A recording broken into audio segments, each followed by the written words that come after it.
mechanism. In case of SN2 reactions, the allyl ion leaves from the front side. अगर बात करें बेटा SN2 reaction की, तो SN2 रिएक्शन के अंदर जो हैलाइड आयन होता है वो लीव करता है, कहाँ से लीव करता है बेटा? फ्रंट साइड से, whereas the nucleophile attacks from the back side. Due to this reason, SN2 reactions are always accompanied by the inversion of configuration. ध्यान से देखिएगा बेटा, हमने पढ़ी थी SN1 रिएक्शन और अब पढ़ रहे हैं SN2 रिएक्शन। तो SN1 रिएक्शन जो होती है सर 3 डिग्री को फेवर करती है, उसके बाद 2 डिग्री, उसके बाद 1 डिग्री। जबकि SN2 क्या करती है बेटा? 0 डिग्री, उसके बाद 1 डिग्री, उसके बाद 2 डिग्री, उसके बाद 3 डिग्री। तो सर 0 डिग्री अल्काइल हैलाइड का मतलब क्या होता है कि जिस कार्बन के साथ हैलोजन एटम अटैच है उसके साथ कोई भी कार्बन अटैच नहीं है। 3 डिग्री का मतलब क्या होता है? जिस कार्बन पे हैलोजन अटैच है उसके साथ कितने कार्बन अटैच है सर? 3 कार्बन अटैच है। That is known as 3 degree alkyl halide, that is known as 1 degree alkyl halide. तो अगर हम 3 डिग्री अल्काइल हैलाइड की रिएक्शन करवा रहे हैं तो न्यूक्लियोफाइल अटैक करता है। सर अब पीछे तो जगह है नहीं, पीछे तो है नहीं सर, पीछे कहाँ से अटैक करेगा? पीछे तो आपके पास क्या आ गई? स्टेरिक इंडेंस आ गई, भीड़ भाड़ आ गई, 3 बल्कि ग्रुप लगे हुए हैं, तो पीछे से अटैक नहीं कर पाता। इसीलिए यहाँ पे कौन सा अटैक होता है बेटा? फ्रंट अटैक होता है।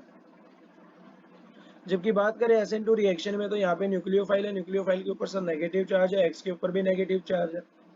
तो अगर ये यहाँ से अटैक करेगा तो इनके बीच में रिपल्शंस आएंगी, तो इसीलिए ये पीछे से अटैक कर सकता है। और यहाँ पे कौन सा अटैक करता है बेटा? बैक अटैक करता है। अब बैक अटैक करता है, एक्स के ऊपर कौन सा चार्ज आएगा बेटा? नेगेटिव, कार्बन के ऊपर पॉजिटिव। लेकिन सर यहाँ पे हमारे पास ध्यान से देखिएगा, पीछे तो जा नहीं सकता, पीछे तो स्टेरिक इंडेंस आ गई, इसलिए इसको क्या करना पड़ता है? फ्रंट अटैक ही करना पड़ता है। अब सर यहाँ पे कार्बन कार्बन और साथ में क्या अटैच हो जाता है? Nucleophile, carbon carbon. तो यहाँ पे तो सर फ्रंट अटैक का प्रोडक्ट बनता है, जबकि यहाँ पे न्यूक्लियोफाइल क्या कर रहा है? पीछे से अटैक कर रहा है, तो यहाँ पे क्या बनता है बेटा? बैक अटैक का बनता है।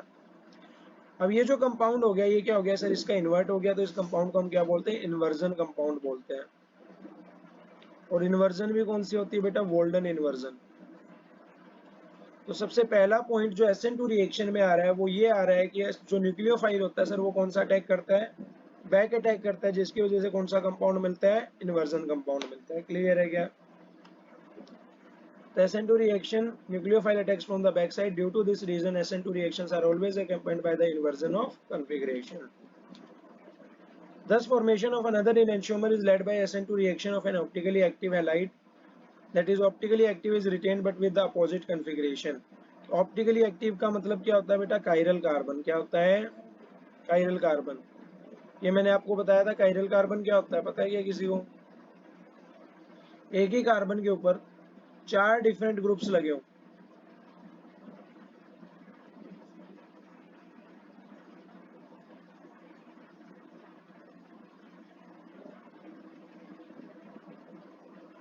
हैलोजन एटम, इसके ऊपर हम न्यूक्लियोफाइल का अटैक करवा रहे हैं। तो एक तो सर बिल्कुल पीछे से होगा SN2 रिएक्शन, और एक आगे से होगा, दैट इज SN1 रिएक्शन। तो यहाँ पे क्या मिलता है सर? हमें एक रेशमिक मिक्सचर मिलता है। रेशमिक मिक्सचर का मतलब क्या है? मान लो हमारे पास कुछ ऐसा सा है कि कार्बन है, कार्बन के ऊपर C2 लगा हुआ है, यहाँ पे C3 लगा हुआ है, यहाँ पे C4 लगा हुआ है और यहाँ पे एक हैलोजन एटम लगा हुआ है। न्यूक्लियोफाइल ने अटैक किया, न्यूक्लियोफाइल ने एक तो फ्रंट अटैक करेगा, फ्रंट अटैक से क्या बनेगा? C2 C3 C4 और यहाँ पे क्या आ गया बेटा? न्यूक्लियोफाइल आ गया। एक न्यूक्लियोफाइल बैक अटैक कर सकता है, बैक अटैक में कैसे बनेगा? न्यूक्लियोफाइल, कार्बन ऊपर क्या आएगा बेटा? C2, C2 का मतलब क्या है? कार्बन कार्बन, ये मतलब है। और यहाँ पे C4 और यहाँ पे C3। तो ये दोनों एक दूसरे की क्या मिलती हैं? मिरर इमेजेस बनती हैं, जो एक दूसरे के ऊपर सुपर इम्पोज नहीं कर सकते। अगर मैं इस मॉलिक्यूल को यहाँ से उठा के यहाँ पे लेके आऊंगा तो न्यूक्लियोफाइल, न्यूक्लियोफाइल के साथ कार्बन, कार्बन के साथ C2, C2 के साथ C4 और यहाँ पे C3। तो ध्यान से देखो, न्यूक्लियोफाइल किसके ऊपर ओवरलैप कर रहा है? C3 के ऊपर ओवरलैप कर रहा है। तो ये दोनों सुपर इम्पोजिबल नहीं होते। तो non super imposable mirror images, इन्हें हम क्या बोलते हैं? रेशमिक मिक्सचर बोलते हैं। क्या बोलते हैं बेटा? Racemic mixture. और इनका नाम क्या होता है? इनैंशियोमर्स। क्या होता है? इनैंशियोमर्स। क्लियर है क्या? एक तो सर ऑप्टिकली एक्टिव कंपाउंड मिलता है, दैट इज यहाँ पे एक इन्वर्जन कंपाउंड मिलता है, और एक वैसा का वैसा कंपाउंड मिल जाता है जिसे हम क्या बोलते हैं? Retention compound. ये रिटेंशन होता है और ये क्या होता है, इन्वर्जन होता है। बैक अटैक वाले को इन्वर्जन बोलते हैं, फ्रंट अटैक वाले को रिटेंशन बोलते हैं। दोनों के मिक्सचर को रेस्टिंग मिक्सचर बोलते हैं। नाम इनका एक और होता है, दैट इज नोन एज इनएंशियोमर्स। ये सारा फिनोमिना कौन शो करता है, जिसके ऊपर एक ही कार्बन पे क्या लगे हों, 4 डिफरेंट ग्रुप्स लगे हों, जिसे हम क्या बोलते हैं बेटा, कायरल कार्बन। आ गया समझ में। नेक्स्ट है सर SN2 मैकेनिज्म किस तरीके से होता है, तो ध्यान से सुनना बेटा। सबसे पहला पॉइंट हमने क्या किया, बैक अटैक होता है। कैसा अटैक होता है, बैक अटैक होता है। बैक अटैक होता क्यों है, क्योंकि ये फेवर करता है कौन से रिएक्शंस को, 0 डिग्री रिएक्शन, उसके बाद 1 डिग्री, उसके बाद 2 डिग्री रिएक्शंस को। बात करें तीसरे पॉइंट की बेटा, SN1 रिएक्शन क्या था, 2 स्टेप रिएक्शन थी। ये कौन से स्टेप रिएक्शन होगी, 1 स्टेप रिएक्शन होगी। एक ही स्टेप के अंदर न्यूक्लियोफाइल भी अटैक करेगा और हेलोजन एटम भी क्या करेगा बेटा, लीव करेगा। क्लियर है क्या। तो यहाँ पे हमारे पास क्या होगी, एक तो RX होगा और एक क्या होगा बेटा, न्यूक्लियोफाइल होगा। न्यूक्लियोफाइल कौन सा अटैक करेगा, बैक अटैक करेगा। बैक अटैक करेगा और इसी के अंदर एक्स क्या कर रहा होगा, लीव कर रहा होगा, और यहाँ पे हमारे पास क्या बन जाएगा, आर न्यूक्लियोफाइल बन जाएगा। क्लियर है बेटा। एक ही स्टेप होता है जिसे हम स्लोवेस्ट स्टेप बोलते हैं, और यही हमारा क्या होता है, RDS होता है। जबकि उसके अंदर 2 स्टेप्स थे, 2 स्टेप में से एक क्या था, RDS था, leaving of halogen group RDS था, और सेकंड स्टेप क्या था, फास्ट स्टेप था। क्लियर है क्या बेटा, आ गया समझ में। नेक्स्ट है stereo chemistry of SN2 reaction. Stereo chemistry of SN2 reaction क्या होती है, ध्यान से देखना। कार्बन है, कार्बन के ऊपर क्या लगा हुआ है सर, एक तो हाइड्रोजन लगा हुआ है और एक हाइड्रोजन इधर लगा हुआ है। एक हमारे पास हेलोजन एटम है सर,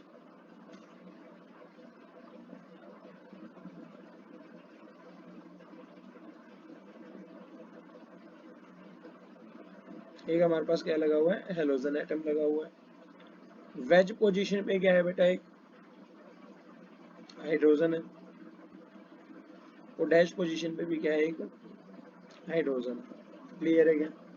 क्या है ये, 0 degree alkyl halide, 0 degree alkyl halide है। इसकी रिएक्शन करवा रहे हैं सर, किसके साथ करवा रहे हैं, न्यूक्लियोफाइल के साथ करवा रहे हैं। तो इसमें ऐसा तो होता नहीं है कि आपके पास पहले तो एक्स ग्रुप लीव कर रहा है और उसके बाद न्यूक्लियोफाइल अटैक कर रहा है। यहाँ पे तो सर इसके ऊपर पार्शियल नेगेटिव चार्ज आ जाएगा, इसके ऊपर पार्शियली पॉजिटिव चार्ज आ जाएगा। न्यूक्लियोफाइल पे नेगेटिव है, इसको दिखा पॉजिटिव, क्या मार देगा, अटैक मार देगा। कौन सा अटैक मारेगा, बैक अटैक मारेगा। तो कार्बन कार्बन के ऊपर कौन अटैच हो रहा है, न्यूक्लियोफाइल अटैच हो रहा है, और साथ में बेटा एक्स क्या कर रहा है, लीव कर रहा है। ऊपर क्या अटैच है, हाइड्रोजन अटैच है, नीचे क्या अटैच है, 2 हाइड्रोजन अटैच है। क्लियर है क्या। तो यहाँ पे हमारे पास क्या बनता है, अनस्टेबल इंटरमीडिएट कंपाउंड बनता है। ये बनता नहीं है, मतलब ये प्रोडक्ट नहीं है, लेकिन ये एक इंटरमीडिएट बनता है कि न्यूक्लियोफाइल अटैक कर रहा है, साथ के साथ हेलोजन एटम क्या कर रहा है बेटा, लीव कर रहा है। एंड एट लास्ट हमारे पास कार्बन है, कार्बन के साथ हाइड्रोजन। बैक अटैक से हमारे पास यहाँ पे क्या आ जाएगा, न्यूक्लियोफाइल आ जाएगा, और वेज पे हमारे पास क्या लगा हुआ है बेटा, हाइड्रोजन लगा हुआ है, और डैश पे भी क्या लगा हुआ है, हाइड्रोजन लगा हुआ है। क्लियर है क्या, आ गया बेटा समझ में। Next is sir key features of SN2 reaction, that is in SN2 reaction the stereochemistry around the carbon atom of the substrate undergoes inversion। कि जो स्टीरियोकेमिस्ट्री होती है कार्बन एटम के अलोंग, वो किस में चली जाती है, इन्वर्जन में। क्योंकि न्यूक्लियोफाइल कहाँ से अटैक करता है बेटा, पीछे से अटैक करता है। And is known as Walden inversion, और इस इन्वर्जन को हम क्या बोलते हैं बेटा, वोल्डन इन्वर्जन बोलते हैं। The rate of reaction depends on the steric bulk of the alkyl group. अगर मान लो ये जो कार्बन है इसके ऊपर हेलोजन एटम है, तो ये रिएक्शन तो फास्ट हो रही है। अब मैंने क्या किया, इस कार्बन पे एक और कार्बन ले आया, कार्बन कार्बन, और साथ में हेलोजन एटम लगा हुआ है, तो ये रिएक्शन क्या हो जाएगी बेटा, स्लो हो जाएगी। रेट ऑफ रिएक्शन क्या हो जाएगा, कम हो जाएगा। अब रेट ऑफ रिएक्शन कम हो रहा है सर, यहाँ पे हमारे पास रिएक्शन स्लो हो रही है। रिएक्शन स्लो क्यों हो रही है, क्योंकि हम क्या कर रहे हैं, बल्कीनेस कर रहे हैं, कंपाउंड्स को डालते जा रहे हैं। तो अगर हम स्टेरिक बल्क लगाएंगे अल्काइल ग्रुप का, तो रिएक्शन रेट ऑफ रिएक्शन क्या होगा बेटा, उससे इफेक्ट होगा। थर्ड पॉइंट है sir, increase in the length of the alkyl group decreases the rate of reaction. अगर हम इन अल्काइल ग्रुप की लेंथ को इंक्रीज कर रहे हैं, देखो यहाँ पे मैंने बढ़ा दी, और बढ़ाऊंगा और बढ़ाऊंगा, तो रेट क्या होता जाएगा, और भी ज्यादा कम होता जाएगा। Alkyl branching next to the leaving group decreases the rate drastically. अगर हम अल्काइल ब्रांचिंग करते जा रहे हैं तो लिविंग ग्रुप पे जो बेटा रेट है वो क्या होगा, डिक्रीज हो जाएगा। कैसे? ड्रास्टिकली, बहुत ज्यादा अमाउंट से। क्लियर है? पहला पॉइंट क्या है, बैक अटैक से कौन सा कंपाउंड बनेगा, Walden inversion. Second, rate of reaction depend करेगा, कैसे करेगा, अगर अल्काइल ग्रुप बढ़ाएंगे तो क्या हो जाएगा, कम हो जाएगा। क्लियर है क्या? नेक्स्ट है sir, under the following conditions SN1 and SN2 reaction take place. सबसे पहली बात, अल्काइल ग्रुप कैसा होना चाहिए, क्या तो सेकेंडरी होना चाहिए या फिर कैसा होना चाहिए, टर्शरी होना चाहिए। सॉल्वेंट इज प्रोटिक और एप्रोटिक। सॉल्वेंट कैसा होना चाहिए बेटा, प्रोटिक या फिर एप्रोटिक होना चाहिए। To stabilise the intermediate stage, इसलिए ताकि इंटरमीडिएट स्टेज को क्या कर सके, स्टेबलाइज कर सके। क्लियर है बेटा? आ गया समझ में? मतलब एरो पे हम एक सॉल्वेंट भी लेंगे जो इस इंटरमीडिएट स्टेज यहाँ पे बन रही है इसको क्या कर सके, स्टेबलाइज कर सके। आ गया समझ में? नेक्स्ट है sir, SN2 reactions and conditions required for it. सबसे पहली कंडीशन है हमारे पास अल्काइल हैलाइड। तो SN2 reactions will be slowed down if there exist steric congestion. SN2 reaction slow हो जाएगी अगर वहां पे क्या आ रही है, स्टेरिक कंजेशन आ रही है। स्टेरिक का मतलब क्या होता है बेटा, भीड़ भाड़ आ रही है। अभी अभी बताया मैंने आपको, कार्बन है, एलोजन है, reaction will B fast. Carbon है, एक और कार्बन आ गया, साथ में एलोजन है, reaction will be slow. Carbon है, कार्बन है, कार्बन है, कार्बन है, then it will be two step reaction, that will be very very low. Clear है क्या? यहाँ पे SN2 मैकेनिज्म, जैसे जैसे अल्काइल ब्रांचिंग करता जाऊंगा रेट ऑफ रिएक्शन क्या होता जाएगा, कम होता जाएगा। Around the carbon atom undergoing the inversion process. तो सबसे ज्यादा कम रेट किसका होता है, 0 डिग्री का, फिर फिर 3 डिग्री का। क्लियर है क्या बेटा? That is we conclude that if there is less congestion, हम कंक्लूड कर सकते हैं कि हमारे पास कम कंजेशन है, कम भीड़ भाड़ है, तो रिएक्शन क्या होगी, फास्ट होगी। सेकंड जो पॉइंट है बेटा वो है leaving group. The leaving group with full negative charge is always expelled out. Leaving group के ऊपर अगर फुल नेगेटिव चार्ज है तो वो हमेशा क्या हो जाता है, बाहर निकल जाता है। As a result the best leaving groups are those that can best stabilise an anion. और इसीलिए बेटा बेस्ट लिविंग ग्रुप कौन से होते हैं, वो होते हैं जो बेस्ट तरीके से स्टेबलाइज कर सकते हो किसको, किसी भी अनायन को।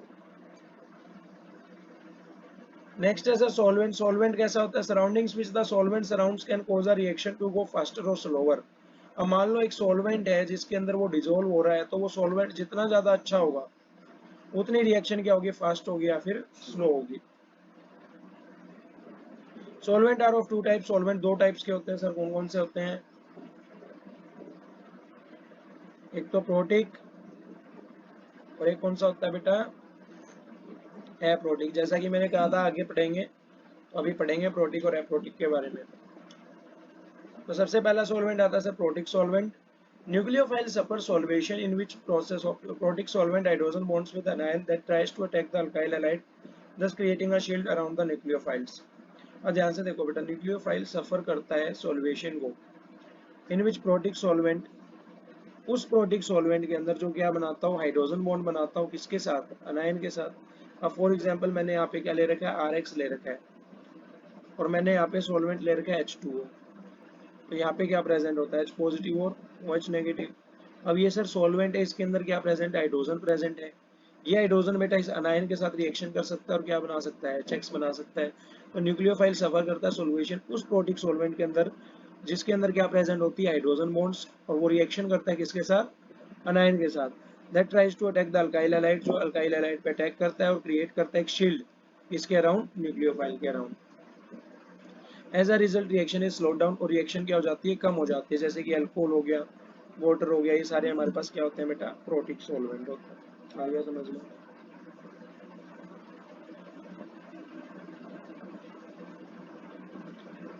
नेक्स्ट आता है सर एप्रोटिक सॉल्वेंट।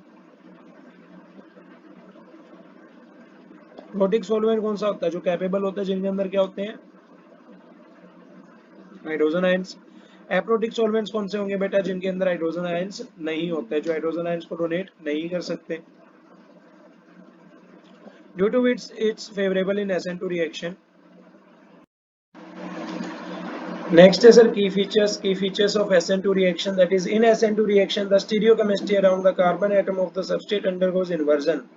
कि जो स्टीरियोकेमिस्ट्री होती है कार्बन एटम के अलोंग, वो किस में चली जाती है, इन्वर्जन में। क्योंकि न्यूक्लियोफाइल कहाँ से अटैक करता है बेटा, पीछे से अटैक करता है। And is known as Walden inversion, और इस इन्वर्जन को हम क्या बोलते हैं बेटा, वोल्डन इन्वर्जन बोलते हैं। The rate of reaction depends on the steric bulk of the alkyl group. अगर मान लो ये जो कार्बन है इसके ऊपर हेलोजन एटम है तो ये रिएक्शन तो फास्ट हो रही है। अब मैंने क्या किया, इस कार्बन पे एक और कार्बन ले आया, कार्बन कार्बन और साथ में हेलोजन एटम लगा हुआ है, तो ये रिएक्शन क्या हो जाएगी बेटा, स्लो हो जाएगी। रेट ऑफ रिएक्शन क्या हो जाएगा, कम हो जाएगा। अब रेट ऑफ रिएक्शन कम हो रहा है सर, यहाँ पे हमारे पास रिएक्शन स्लो हो रही है। रिएक्शन स्लो क्यों हो रही है, क्योंकि हम क्या कर रहे हैं, बल्कीनेस कर रहे हैं, कंपाउंड्स को डालते जा रहे हैं। तो अगर हम स्टेरिक बल्क लगाएंगे अल्काइल ग्रुप का तो रिएक्शन रेट ऑफ रिएक्शन क्या होगा बेटा, उससे इफेक्ट होगा। थर्ड पॉइंट है sir, increase in the length of the alkyl group decreases the rate of reaction. अगर हम इन अल्काइल ग्रुप की लेंथ को इंक्रीज कर रहे हैं, देखो यहाँ पे मैंने बढ़ा दी, और बढ़ाऊंगा तो रेट क्या होता जाएगा, और भी ज्यादा कम होता जाएगा। Alkyl branching next to the leaving group decreases the rate drastically. अगर हम अल्काइल ब्रांचिंग करते जा रहे हैं तो लिविंग ग्रुप पे जो बेटा रेट है वो क्या होगा, डिक्रीज हो जाएगा। कैसे, ड्रास्टिकली, बहुत ज्यादा अमाउंट से। क्लियर है। पहला पॉइंट क्या है, बैक अटैक से कौन सा कंपाउंड बनेगा, golden inversion. Second, rate of reaction depend करेगा, कैसे करेगा, अगर अल्काइल ग्रुप बढ़ाएंगे तो क्या हो जाएगा, कम हो जाएगा। क्लियर है क्या। नेक्स्ट है sir, under the following conditions SN1 and SN2 reaction take place. सबसे पहली बात, अल्काइल ग्रुप कैसा होना चाहिए, क्या तो सेकेंडरी होना चाहिए या फिर कैसा होना चाहिए, टर्शरी होना चाहिए। सॉल्वेंट इज प्रोटिक और एप्रोटिक। सॉल्वेंट कैसा होना चाहिए बेटा, प्रोटिक या फिर एप्रोटिक होना चाहिए। To stabilise the intermediate stage, इसलिए ताकि इंटरमीडिएट स्टेज को क्या कर सके, स्टेबलाइज कर सके। क्लियर है बेटा, आ गया समझ में। मतलब एरो पे हम एक सॉल्वेंट भी लेंगे जो इस इंटरमीडिएट स्टेज यहाँ पे बन रही है इसको क्या कर सके, स्टेबलाइज कर सके। आ गया समझ में। नेक्स्ट है sir, SN2 reactions and conditions required for it. सबसे पहली कंडीशन है हमारे पास अल्काइल हैलाइड। तो SN2 reactions will be slowed down if there exists steric congestion। SN2 reaction slow हो जाएगी अगर वहां पे क्या आ रही है, स्टेरिक कंजेशन आ रही है। स्टेरिक का मतलब क्या होता है बेटा, भीड़ भाड़ आ रही है। अब ये भी बताया मैंने आपको, कार्बन है, एलोजन है, reaction will B fast. Carbon है, एक और कार्बन आ गया, साथ में एलोजन है, reaction will be slow. Carbon है, कार्बन है, कार्बन है, कार्बन है, then it will be two step reaction, that will be very very low. Clear है क्या। यहाँ पे SN2 मैकेनिज्म, जैसे जैसे अल्काइल ब्रांचिंग करता जाऊंगा रेट ऑफ रिएक्शन क्या होता जाएगा, कम होता जाएगा। Around the carbon atom undergoing the inversion process. तो सबसे ज्यादा कम रेट किसका होता है, 0 डिग्री का, फिर फिर 3 डिग्री का। क्लियर है क्या बेटा। That is we conclude that if there is less congestion, हम कंक्लूड कर सकते हैं कि हमारे पास कम कंजेशन है, कम भीड़ भाड़ है, तो रिएक्शन क्या होगी, फास्ट होगी। सेकंड जो पॉइंट है बेटा वो है leaving group. The leaving group with full negative charge is always expelled out. Leaving group के ऊपर अगर फुल नेगेटिव चार्ज है तो वो हमेशा क्या हो जाता है, बाहर निकल जाता है। As a result the best leaving groups are those that can best stabilise an anion. और इसीलिए बेटा बेस्ट लिविंग ग्रुप कौन से होते हैं, वो होते हैं जो बेस्ट तरीके से स्टेबलाइज कर सकते हो किसको, किसी भी अनायन को। नेक्स्ट है सर सॉल्वेंट। सॉल्वेंट कैसा होता है, surroundings which the solvent surrounds can cause a reaction to go faster और स्लोअर। अब मान लो एक सॉल्वेंट है जिसके अंदर वो डिजोल्व हो रहा है, तो वो सॉल्वेंट जितना ज्यादा अच्छा होगा उतनी रिएक्शन क्या होगी, फास्ट होगी या फिर स्लो होगी। Solvent are of two type. Solvent दो टाइप्स के होते हैं सर, कौन कौन से होते हैं, एक तो प्रोटिक और एक कौन सा होता है बेटा, एप्रोटिक। जैसा कि मैंने कहा था आगे पढ़ेंगे, तो अभी पढ़ेंगे प्रोटिक और एप्रोटिक के बारे में। तो सबसे पहला सॉल्वेंट आता है sir protic solvent. Nucleophile suffer solvation in which process of protic solvent hydrogen bonds with anion that tries to attack the alkyl halide, thus creating a shield around the nucleophiles। और ध्यान से देखो बेटा, nucleophile सफर करता है solvation को, इन विच protic solvent, उस protic solvent के अंदर जो क्या बनाता हूँ, हाइड्रोजन बॉन्ड बनाता हूँ, किसके साथ, अनायन के साथ। अब फॉर एग्जांपल मैंने यहाँ पे क्या ले रखा है, RX ले रखा है, और मैंने यहाँ पे सॉल्वेंट ले रखा है H2O। तो यहाँ पे क्या प्रेजेंट होता है, H पॉजिटिव और OH नेगेटिव। अब ये सर सॉल्वेंट है, इसके अंदर क्या प्रेजेंट है, हाइड्रोजन प्रेजेंट है। ये हाइड्रोजन बेटा इस अनायन के साथ रिएक्शन कर सकता है और क्या बना सकता है, HX बना सकता है। तो न्यूक्लियोफाइल सफर करता है सॉल्वेशन उस प्रोटिक सॉल्वेंट के अंदर जिसके अंदर क्या प्रेजेंट होती है, हाइड्रोजन बॉन्ड्स, और वो रिएक्शन करता है किसके साथ, अनायन के साथ। That tries to attack the alkyl halide, जो अल्काइल हैलाइड पे अटैक करता है और क्रिएट करता है एक शील्ड किसके अराउंड, न्यूक्लियोफाइल के around. As a result reaction is slow down, और रिएक्शन क्या हो जाती है, कम हो जाती है। जैसे कि अल्कोहल हो गया, वाटर हो गया, ये सारे हमारे पास क्या होते हैं बेटा, प्रोटिक सॉल्वेंट होते हैं। आ गया समझ में।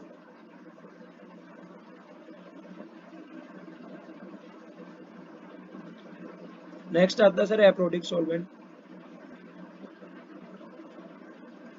प्रोटिक सॉल्वेंट कौन सा होता है? जो कैपेबल होता है, जिनके अंदर क्या होते हैं?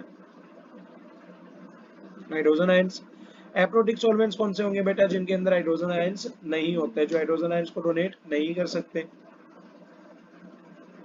Due to its favourable in SN2 reaction. Next है sir key features of SN2 reaction, that is in SN2 reaction the stereochemistry around the carbon atom of the substrate undergoes inversion. कि जो स्टीरियोकेमिस्ट्री होती है carbon atom के along, वो किस में चली जाती है? इन्वर्जन में। क्योंकि न्यूक्लियोफाइल कहाँ से अटैक करता है बेटा? पीछे से अटैक करता है। And is known as Walden inversion, और इस इन्वर्जन को हम क्या बोलते हैं बेटा? वोल्डन इन्वर्जन बोलते हैं। The rate of reaction depends on the steric bulk of the alkyl group. अगर मान लो ये जो कार्बन है इसके ऊपर हेलोजन एटम है, तो ये रिएक्शन तो फास्ट हो रही है। अब मैंने क्या किया, इस कार्बन पे एक और कार्बन ले आया, कार्बन कार्बन, और साथ में हेलोजन एटम लगा हुआ है, तो ये रिएक्शन क्या हो जाएगी बेटा? स्लो हो जाएगी। रेट ऑफ रिएक्शन क्या हो जाएगा? कम हो जाएगा। अब रेट ऑफ रिएक्शन कम हो रहा है सर, यहाँ पे हमारे पास रिएक्शन स्लो हो रही है। रिएक्शन स्लो क्यों हो रही है? क्योंकि हम क्या कर रहे हैं? बल्कीनेस कर रहे हैं, कंपाउंड्स को डालते जा रहे हैं। तो अगर हम स्टेरिक बल्क लगाएंगे अल्काइल ग्रुप का, तो रिएक्शन रेट ऑफ रिएक्शन क्या होगा बेटा? उससे इफेक्ट होगा। थर्ड पॉइंट है sir increase in the length of the alkyl group decreases the rate of reaction. अगर हम इन अल्काइल ग्रुप की लेंथ को इंक्रीज कर रहे हैं, देखो यहाँ पे मैंने बढ़ा दी, और बढ़ाऊंगा और बढ़ाऊंगा, तो रेट क्या होता जाएगा? और भी ज्यादा कम होता जाएगा। Alkyl branching next to the leaving group decreases the rate drastically. अगर हम अल्काइल ब्रांचिंग करते जा रहे हैं तो लिविंग ग्रुप पे जो बेटा रेट है वो क्या होगा? डिक्रीज हो जाएगा। कैसे? ड्रास्टिकली, बहुत ज्यादा अमाउंट से। क्लियर है? पहला पॉइंट क्या है? बैक अटैक से कौन सा कंपाउंड बनेगा? Walden inversion. Second, rate of reaction depend करेगा, कैसे करेगा? अगर अल्काइल ग्रुप बढ़ाएंगे तो क्या हो जाएगा? कम हो जाएगा। क्लियर है क्या? नेक्स्ट है sir under the following conditions SN1 and SN2 reaction take place. सबसे पहली बात, अल्काइल ग्रुप कैसा होना चाहिए? क्या तो सेकेंडरी होना चाहिए या फिर कैसा होना चाहिए? टर्शियरी होना चाहिए। सॉल्वेंट इज प्रोटिक और एप्रोटिक। सॉल्वेंट कैसा होना चाहिए बेटा? प्रोटिक या फिर एप्रोटिक होना चाहिए। To stabilise the intermediate stage, इसलिए ताकि इंटरमीडिएट स्टेज को क्या कर सके? स्टेबलाइज कर सके। क्लियर है बेटा? आ गया समझ में? मतलब एरो पे हम एक सॉल्वेंट भी लेंगे जो इस इंटरमीडिएट स्टेज यहाँ पे बन रही है, इसको क्या कर सके? स्टेबलाइज कर सके। आ गया समझ में? नेक्स्ट है sir SN2 reactions and conditions required for it. सबसे पहली कंडीशन है हमारे पास अल्काइल हैलाइड। तो SN2 reactions will be slowed down if there exist steric congestion. SN2 reaction slow हो जाएगी अगर वहां पे क्या आ रही है? स्टेरिक कंजेशन आ रही है। स्टेरिक का मतलब क्या होता है बेटा? भीड़ भाड़ आ रही है। अब ये भी बताया मैंने आपको, कार्बन है, हेलोजन है, reaction will B fast. Carbon है, एक और कार्बन आ गया, साथ में हेलोजन है, reaction will be slow. Carbon है, कार्बन है, कार्बन है, कार्बन है, then it will be two step reaction that will be very very low। Clear है क्या? यहाँ पे SN2 मैकेनिज्म, जैसे जैसे अल्काइल ब्रांचिंग करता जाऊंगा रेट ऑफ रिएक्शन क्या होता जाएगा? कम होता जाएगा। Around the carbon atom undergoing the inversion process. तो सबसे ज्यादा कम रेट किसका होता है? 0 डिग्री का। फिर फिर 3 डिग्री का। क्लियर है क्या बेटा? That is we conclude that if there is less congestion, हम कंक्लूड कर सकते हैं कि हमारे पास कम कंजेशन है, कम भीड़ भाड़ है, तो रिएक्शन क्या होगी? फास्ट होगी। सेकंड जो पॉइंट है बेटा वो है leaving group. The leaving group with full negative charge is always expelled out. Leaving group के ऊपर अगर फुल नेगेटिव चार्ज है तो वो हमेशा क्या हो जाता है? बाहर निकल जाता है। As a result the best leaving groups are those that can best stabilise an anion. और इसीलिए बेटा बेस्ट लिविंग ग्रुप कौन से होते हैं? वो होते हैं जो बेस्ट तरीके से स्टेबलाइज कर सकते हो किसको? किसी भी अनायन को। नेक्स्ट है सर सॉल्वेंट। सॉल्वेंट कैसा होता है? Surroundings which the solvent surrounds can cause a reaction to go faster और स्लोअर। अब मान लो एक सॉल्वेंट है जिसके अंदर वो डिजोल्व हो रहा है, तो वो सॉल्वेंट जितना ज्यादा अच्छा होगा उतनी रिएक्शन क्या होगी? फास्ट होगी या फिर स्लो होगी। Solvent are of two type. Solvent दो टाइप्स के होते हैं सर, कौन कौन से होते हैं? एक तो प्रोटिक, और एक कौन सा होता है बेटा? एप्रोटिक। जैसा कि मैंने कहा था आगे पढ़ेंगे, तो अभी पढ़ेंगे प्रोटिक और एप्रोटिक के बारे में। तो सबसे पहला सॉल्वेंट आता है sir protic solvent. Nucleophile suffer solvation in which process of protic solvent hydrogen bonds with anion that tries to attack the alkyl halide, thus creating a shield around the nucleophiles। अब ध्यान से देखो बेटा, nucleophile सफर करता है solvation को, इन विच protic solvent उस protic solvent के अंदर जो क्या बनाता हूँ, हाइड्रोजन बॉन्ड बनाता हूँ किसके साथ, अनायन के साथ। अब फॉर एग्जांपल मैंने यहाँ पे क्या ले रखा है, RX ले रखा है, और मैंने यहाँ पे सॉल्वेंट ले रखा है H2O। तो यहाँ पे क्या प्रेजेंट होता है, H पॉजिटिव और OH नेगेटिव। अब ये सर सॉल्वेंट है, इसके अंदर क्या प्रेजेंट है, हाइड्रोजन प्रेजेंट है। ये हाइड्रोजन बेटा इस अनायन के साथ रिएक्शन कर सकता है और क्या बना सकता है, HX बना सकता है। तो न्यूक्लियोफाइल सफर करता है सॉल्वेशन उस प्रोटिक सॉल्वेंट के अंदर जिसके अंदर क्या प्रेजेंट होती है, हाइड्रोजन बॉन्ड्स, और वो रिएक्शन करता है किसके साथ, अनायन के साथ। That tries to attack the alkyl halide, जो अल्काइल हैलाइड पे अटैक करता है और क्रिएट करता है एक शील्ड किसके अराउंड, न्यूक्लियोफाइल के around. As a result reaction is slow down, और रिएक्शन क्या हो जाती है, कम हो जाती है। जैसे कि अल्कोहल हो गया, वाटर हो गया, ये सारे हमारे पास क्या होते हैं बेटा, प्रोटिक सॉल्वेंट होते हैं। आ गया समझ में।